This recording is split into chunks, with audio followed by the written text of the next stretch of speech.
Ultimatum siaga 98, Jokowi sebaiknya cabut laporan dan tunjukkan ijazah asli untuk akhiri polemik. Ngapain nyuruh disabut laporannya, biarin aja. Kalau memang ada ijazahnya dari dulu ditunjukin depan publik. Ini mah boro-boro nunjukin, malah ditanya ini, jawabnya itu. Malah sibuk urusin, harus jadi inilah, jadi itulah. Sibuk urusin capres padahal masih lama. Biarin aja. Biar nanti di pengadilan yang ijazahnya ada. Jangan yang cuma fotokopi doang. Pak Jokowi, kalau memang Bapak Jokowi terpaksa harus mencabut laporan yang di Polda Metro Jaya, saya berjanji saya akan minggat dari negara yang saya cintai ini, Pak. Enak aja main minggat-minggat, nggak tanggung jawab ya. Buktiin dulu janjimu yang katanya mau nelen panci sepabrik. Kalau memang ternyata ijazah Jokowi palsu ya. Ya, nih barangkali kakek lupa omongan kakek ini. Saya ingetin ya kakek. Kalau sampai ijazahnya Bapak Jokowi palsu, saya akan telan panci ini satu pabrik. Hah, jadi sekarang terbukti ya, Jokowi malah mencabut laporannya. Kenapa takut ya? Ternyata KPU memberikan salinan ijazah palsunya. Sama persis seperti yang Roy CS tunjukkan ya. Jadi ternyata palsu dong ya. Nah sekarang kakek monggo ya, buktikan ya janjinya kakek ya, sesuai dengan omongannya kakek, cangkem kakek yang katanya mau nelan panci sepabrik jika ijazah Jokowi palsu ya. Monggo telan sekarang juga ya panci sepabrik. Habis itu sudah kakek pergi yang jauh gitu ya, dan gak usah kembali. Dan buat Pak Prabowo yang kemarin katanya ditemui Jokowi yang entahlah apa tujuannya ya. Tapi jika itu berhubungan dengan masalah ijazahnya ya, lebih baik Bapak nggak usah ikut campur ya. Biarkan saja itu sih deritanya ya, karena nggak jujur ya.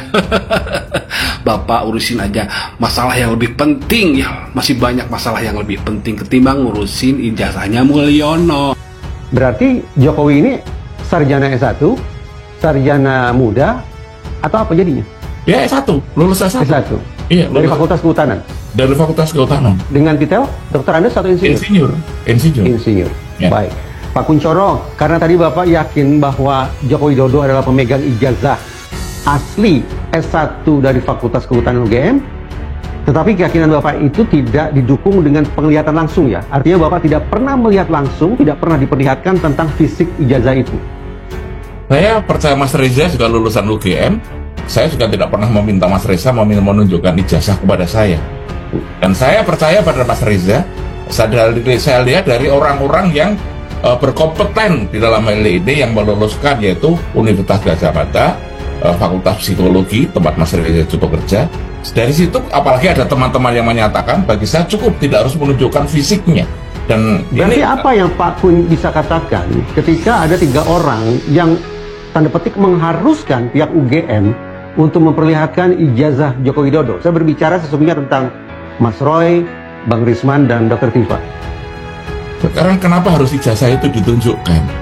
Sekali lagi pertanyaan, bahwa bukti itu tidak harus ditunjukkan fisik itu harus ada, tetapi tanda-tanda yang lain itu sudah bisa cukup menjelaskan kepada kita tentang makna yang dimaksud.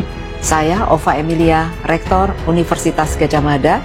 Berikut adalah pernyataan resmi UGM terkait ijazah Bapak Joko Widodo.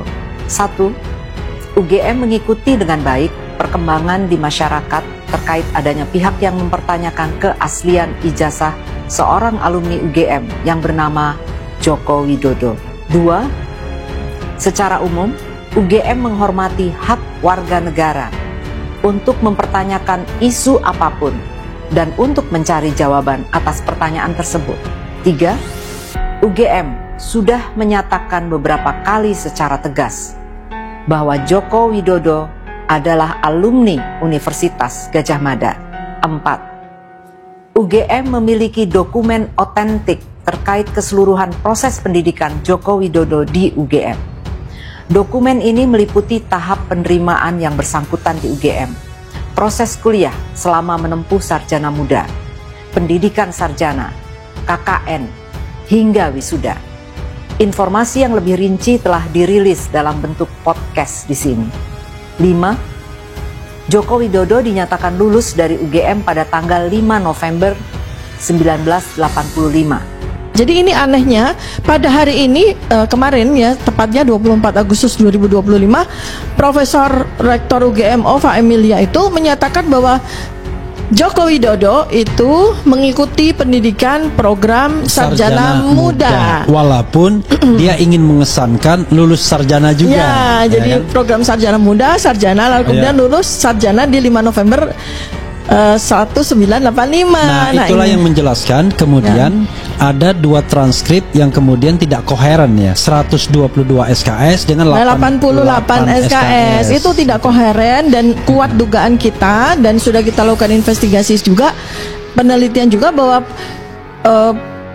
dan kita compare dengan transkrip asli dari Sarjana Kehutanan UGM itu patut sangat dipertanyakan, bukan hanya sekedar inkoherensinya tapi juga otentitas dari transkrip itu ya, karena tidak seperti itu transkrip nilai. Dan sampai dengan hari ini masih tidak jelas juga, UGM ini masih justru menurut saya tuh selain bikin blunder terhadap secara personal dari Ibu Ova Emilia sendiri ya, karena sekarang nih netizen sudah mulai mengaduk-ngaduk masalah-masalah pribadi beliau lah ya yang terkait dengan hukum. Nah itu kan blunder secara personal ya, dan blunder juga secara universitas, secara kelembagaan itu blunder juga.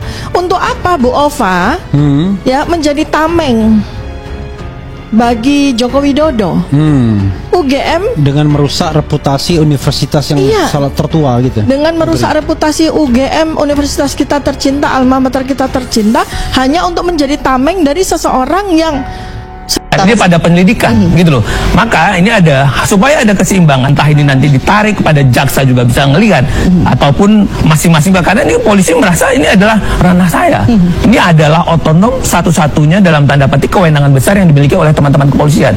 Karena belum ada SPDP. Kalau SPDP dia bisa lihat nih jaksa, ini bagaimana nih perkembangannya, bagaimana ini segala macam, untuk melihat alat buktinya, ini ada yang kurang dan segala macam. Ini kan belum di tahap itu. Ini adalah domain murni kepolisian yang memang secara hukum acara tidak diatur. Next, kalau memang katakanlah hari ini kan ada perbedaan yang tadi beliau sampaikan antara pelapor dan terlapor. Lah saya selalu melihat kalau ada satu peristiwa yang menyatakan ada A, ada B, memang harus dibenturkan, gitu loh. Dibenturkan sampai di mana? Ya supaya tidak, biasanya teman-teman polisi itu nggak mau megang benda panas nih. Kalau orang bilang itu ini kayaknya nggak mau megang barang panasnya, biasanya dilimpahkan ke jaksa untuk diuji di pengadilan. Karena di pengadilan prinsipnya terbuka. Antara lawyer cukup bukti sehingga kemudian memang ini tidak lanjut ke pengadilan. Loh, kembali ke titik awal penyelidikan tadi. Kalau memang tadi dibahas tentang pemalsuannya, apa yang dia disandingkan? Berarti yang tadi hasil penyelidikan yang tadi dibahas di gelar perkara itu udah komprehensif atau belum? Apa yang menjadi pembanding? Kalau dia bilang ini udah otentik terhadap ijazah mana yang sandingannya, nama orangnya, nama gelarnya, bahannya, apapun yang kira. Kalau itu memang sudah polisi memang meyakini memang sudah sama, identik dan bisa dipertanggungjawabkan, berarti bisa dipertanggungjawabkan untuk itu. Tapi kalau memang tidak muncul tadi yang karena beliau-beliau yang tadi hadir ada di situ, ya kalau barang tidak ada, bagaimana kita menyandingkan jus ini? Kita disuruh rasa jus tapi tidak dihadapkan jus mangganya, sehingga tadi minum jus ya kita kan nggak tahu. Atau dibilang dijanjikan rendang tapi yang diolah cuma bumbu doang, gitu loh. Itu kan bumbunya saja tapi tidak ada, karena rendang itu harus ada dagingnya. Kembali ke dalam surat ini ya harus dimunculkan ijazahnya itu apa. Saya ngelihat kalau memang tidak ada yang dirugikan, katakanlah polisi profesional, hukum acara itu kan 3 hal: prosedur, profesional, proporsional. Proporsional diberikan keseimbangan. Apakah prosedur sudah dilakukan? Kalau prosedur sudah dilakukan dan orang yang melakukan katakanlah penyelidikan tadi ada orang-orang profesional dan sudah diberikan proporsional kepada para pihak, kenapa enggak? Inilah menunjukkan bahwa polisi bisa mengkoreksi bahwa gelar perkara ini kita terhubung, kita terkoneksi dan berani untuk koreksi. Ya kan? Saya khawatir apakah ada faktor-faktor yang lain ya, mungkin yang lebih tahu adalah penyelidikan. Oke. Bang Adi ini udah gelisah dari tadi nih duduknya nih. Karena laporannya juga masih lanjut nih di Polda Metro Jaya. Bang Adi. Ya, jadi gini Mbak ya, kalau terkait gelar perkara khusus gelar perkara khusus itu tidak ada pembuktian yang seperti disampaikan ahli tadi, bahwa gelar perkara khusus itu adalah duduk perkara yang dibahas. Artinya sudah benar nggak dalam tata cara penyidikannya? Itu yang menjadi konsen di gelar perkara. Jadi tidak menyandingkan suatu alat bukti, tetapi tata cara penyidikan. Nah, itulah yang dilaksanakan tadi. Artinya sampai saat ini nanti juga itu akan diterbitkan yang namanya rekomendasi. Nah, rekomendasinya akan seperti apa? Berdasarkan fakta-fakta dari terlapor Dumas dan pelapor Dumas, itu nanti sampai malam ini itu masih berlangsung, Mbak. Yang saya dapat informasi bahwa itu masih berlangsung, belum bubar kok.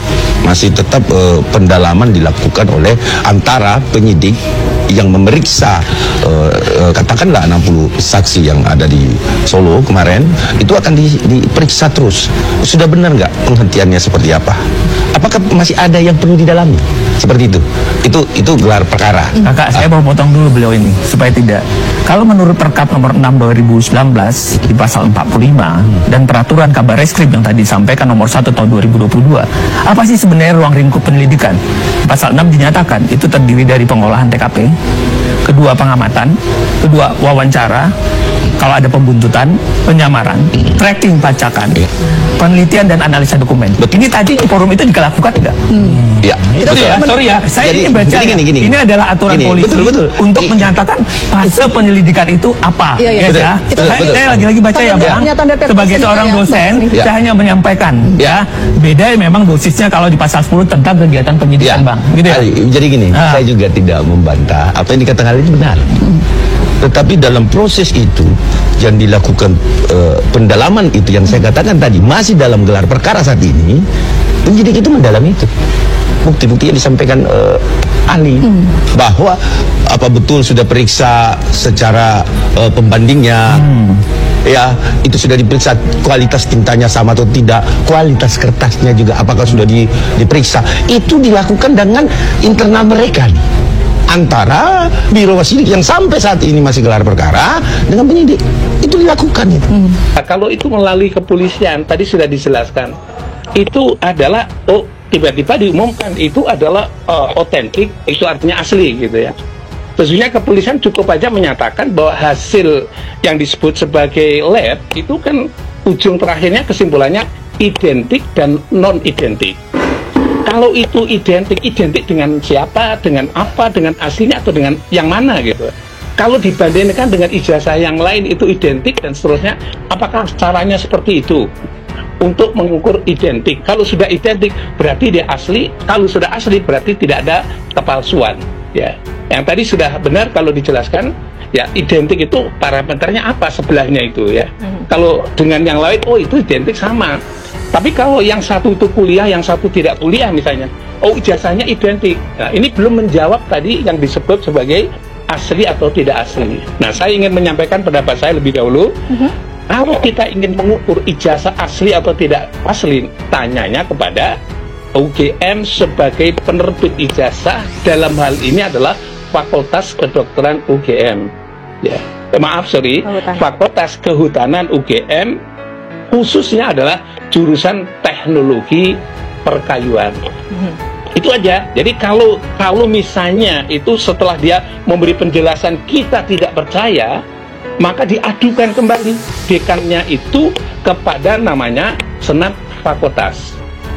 Saya ulang lagi, ini Senat Fakultas. Maka minta agar supaya Senat Fakultas menguji, karena keterangan-keterangan yang dibuat oleh dekanat itu nampaknya kurang meyakinkan dan ada unsur-unsur dugaan-dugaan yang lain, ya bisa dilaporkan kepada Senat Fakultas. Nah, Senat lah nanti akan yang membentuk tim khusus untuk melakukan verifikasi terhadap semuanya itu, termasuk di dalamnya nanti bisa mengundang ahli untuk menguji kebenaran dan ketidakbenaran itu. Penyelidik mendapatkan dokumen asli ijazah sarjana kehutanan nomor 1120 atas nama Joko Widodo dengan NIM 1681 KT Fakultas Kehutanan UGM pada tanggal 5 November 1985 yang telah diuji secara laboratoris. Berikut sampel pembanding dari 3 rekan pada masa menempuh perkuliahan di Fakultas Kehutanan UGM, meliputi bahan kertas, pengaman kertas, teknik cetak, tinta tulisan, tinta tulisan tangan, cap stempel, dan tinta tanda tangan milik dekan dan rektor dari peneliti tersebut, maka antara bukti dan pembanding adalah identik atau berasal dari satu produk yang sama. Selanjutnya, penyelidik juga mendapatkan fakta terhadap skripsi milik Bapak Jokowi diduga dialihkan atau dimediakan digitasi pada tahun 2016 dan diunggah pada tahun 2019 berdasarkan data digital pada aplikasi elektronik ETD UGM dan data log input oleh admin perpustakaan Fakultas UGM. Aplikasi ETD UGM ini sendiri mulai pada tahun 2010. Ya, Prof, ini menyusul pernyataan langsung, ini penegasan dari Rektor UGM yang menyatakan bahwa Presiden RI ke-7 Joko Widodo adalah alumni, bahkan menegaskan sudah ada bukti dokumen otentik ijazah bahwa Jokowi ini adalah alumni UGM. Bagaimana menganalisanya, Prof? Ya, yang pertama tadi kalau dihubungkan dengan laporan Jokowi yang terkait dengan dugaan ijazah palsu yang dianggap sebagai fitnah dan seterusnya itu tadi. Nah, ini saya mencoba membandingkan dua hal ya. Yang pertama dari statement dari Rektoriat dan Dekanat ya tentu saja. Dan yang kedua adalah statement dari kepolisian yang menerima laporan itu, yang telah melakukan pemeriksaan. Saya minta maaf ya, saya membaca bolak-balik, mencoba melihat bolak-balik lagi. Untuk statement yang terakhir ini, pihak Rektoriat tidak pernah menunjukkan dokumen ijazahnya, fotokopinya, atau sejenisnya. Karena legalisir pasti ada disimpan satu di dalamnya. Legalisirnya seperti apa? Ini mestinya pada saat buat statement Jokowi itu adalah lulusan UGM, lulusan tahun sekian, ini loh ijazahnya. Itu nggak ada ya. Berarti ini tidak berdasarkan dokumen otentiknya yang menyatakan bahwa itu ada, meskipun pada saat ada itu karena ijazah dikeluarkan hanya untuk yang bersangkutan, yang arsipnya itu ditunjukkan tuh mestinya gitu, atau fotokopi yang dilegalisirnya. Yang kedua, kalau kita baca dari Kepolisian Republik Indonesia, hasilnya juga sama, membuat pernyataan-pernyataan dikatakan itu asli dan seterusnya, tapi tidak menunjukkan ijazah aslinya. Jadi dua instansi yang memeriksa yang ini, dua-duanya tidak pernah menunjukkan ijazah aslinya Jokowi itu yang mana gitu. Di Rektoriat tadi yang saya baca statement Ibu Rektor itu ternyata juga nggak menunjukkan sama sekali. Ini kan dunia akademik, dunia ilmiah, kan mestinya cukup aja kalau misalnya karena ijazah dikeluarkan hanya satu, maka arsip atau sebut saja itu namanya adalah fotokopi yang dilegalisir dan seterusnya, mestinya ada di situ. Ini loh fotokopi yang dilegalisir. Itu nggak ada sama sekali. Nah, yang jadi pertanyaan saya adalah sebagai pengkaji ini, kemarin dulu sudah pernah saya membuat pandangan juga terkait dengan masalah ini adalah, jadi dua-duanya itu berlandaskan pada tidak pada dokumen aslinya. Kalau tidak berdasarkan dokumen aslinya, menurut pendapat saya tetap diragukan ya. Kalau tadi ada fotokopi legalisir, ada dokumen aslinya, nilai ada dokumen aslinya, ditunjukkan begitu, publik barangkali statement seorang akademisi rektor adalah berdasarkan fakta ilmiah yang ada dokumennya. Karena ini tidak ada, saya kira kalau yang lain juga akan mempersoalkan ya wajar juga. Ini benar atau tidak? Nah, sekarang pertanyaannya, terlapor juga sama juga begitu, ini benar atau tidak, malah justru dianggap sebagai membuat pernyataan yang memprosesnya. Tapi sebenarnya tidak perlu khawatir karena tetap aja di pengadilan nanti atau di kepolisian harus ada dokumen aslinya. Ya, kalau nggak ada dokumen aslinya berarti nggak ada bandingannya bahwa itu asli atau tidak. Soal dokumen asli ini, Prof, ada pernyataan juga dari Rektor UGM ini kan menyebut bahwa ijazah ini sudah di tangan Jokowi sendiri, jadi sudah menjadi tanggung jawab dari pemilik ijazah tersebut. Itu bagaimana? Ya, tadi sudah saya sampaikan ijazah cuma satu. Tapi begitu dikeluarkan dia kan ada legalisirnya.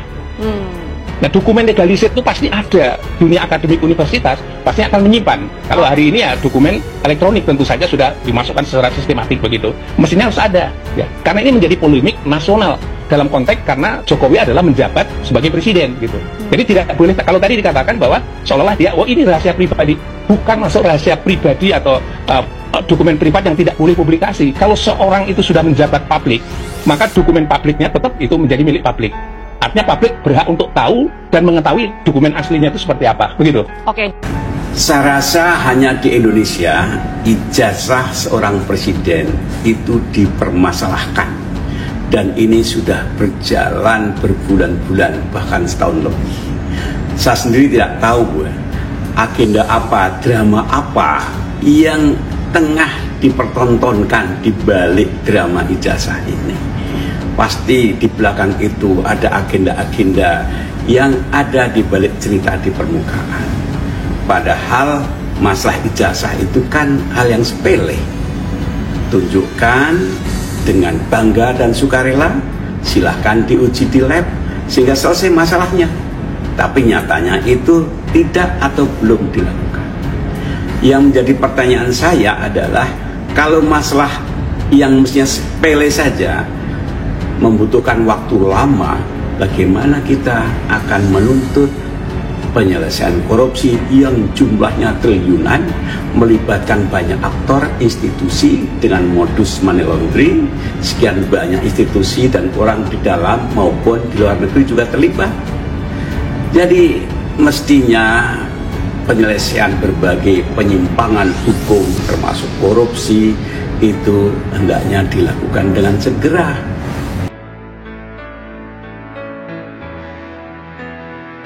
Polemik berkepanjangan mengenai keaslian ijazah mantan Presiden Joko Widodo, Jokowi, belum juga menemukan titik akhir.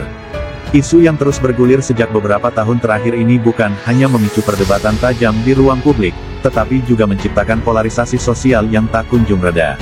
Simpul aktivis Angkatan 1998 Siaga 98 menilai, satu-satunya langkah elegan, efektif, sekaligus bermartabat untuk menyelesaikan kontroversi ini adalah dengan sikap terbuka dari Jokowi sendiri. Jokowi sebagai mantan kepala negara itu didorong untuk mencabut laporan pencemaran nama baik yang telah ia buat serta memperlihatkan ijazah aslinya secara langsung kepada publik. Sebagai tokoh publik dan mantan kepala negara, Pak Jokowi memiliki tanggung jawab moral untuk menjaga kepercayaan masyarakat terhadap integritas kepemimpinan nasional, ujar Hasanuddin, Koordinator Siaga 98, dalam keterangannya di Jakarta, Selasa, tanggal 8 Oktober tahun 2025. Tampilkan ijazah asli, tutup ruang spekulasi. Menurut Hasanuddin, keterbukaan Jokowi dengan memperlihatkan ijazah asli akan menjadi langkah paling efektif untuk menutup ruang spekulasi dan menghentikan kontroversi yang telah melebar ke ranah politik.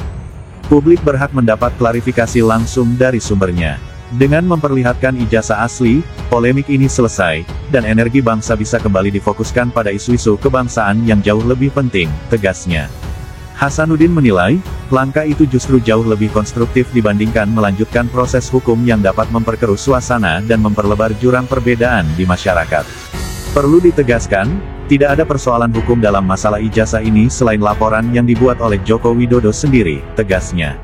Polri terjebak dilema. Hasanuddin juga mengingatkan bahwa laporan pencemaran nama baik yang dibuat oleh Jokowi telah menempatkan Polri dalam posisi sulit. Di satu sisi, institusi kepolisian dituntut menegakkan hukum secara profesional tanpa pandang bulu. Namun di sisi lain, pelapor adalah mantan presiden yang memiliki pengaruh simbolik dan politik besar. Situasi ini menempatkan Polri dalam dilema, antara profesionalisme penegakan hukum dan persepsi publik soal keberpihakan, ujarnya. Karena itu, ia mendorong Kapolri Jenderal Listio Sigit Prabowo untuk mengambil langkah inisiatif demi mencegah potensi polarisasi yang lebih dalam. Polri sebaiknya mengutamakan fungsi menjaga keamanan dan ketertiban masyarakat Kamtibmas, daripada memaksakan proses hukum yang justru berisiko memperlebar ketegangan sosial, tambahnya. Klarifikasi ilmiah, bukan jalur hukum. Hasanuddin menilai, perdebatan soal ijazah sejatinya sudah mulai dijawab melalui penerbitan buku, Jokowi's White Paper, yang disusun oleh Roy Suryo, Rismond, Dr. Tifa, dan sejumlah pihak lain. Buku tersebut merupakan hasil penelitian ilmiah yang dilakukan secara terbuka dalam ruang demokrasi. Kalau Pak Jokowi merasa perlu memberi klarifikasi, pendekatan ilmiah seperti itu yang seharusnya ditempuh, bukan jalur hukum. Langkah hukum hanya memperuncing perbedaan pandangan. Pendekatan dialogis dan rasional justru membuka ruang penyelesaian yang sehat, jelas Hasanuddin. Siaga 98 menilai, jika Jokowi berani mencabut laporan dan menunjukkan ijazah asli kepada publik, hal itu bukan hanya menegaskan integritas pribadi dan kejujuran akademik, tetapi juga menjaga marwah lembaga kepolisian serta menegakkan tradisi keterbukaan dan akuntabilitas dalam demokrasi. Langkah itu akan menjadi contoh kenegarawanan sejati dan meredakan suhu politik yang tidak sehat. Ini momentum bagi Pak Jokowi untuk menunjukkan bahwa pemimpin sejati adalah mereka yang berani menghadapi kritik dengan keterbukaan, pungkas Hasanuddin.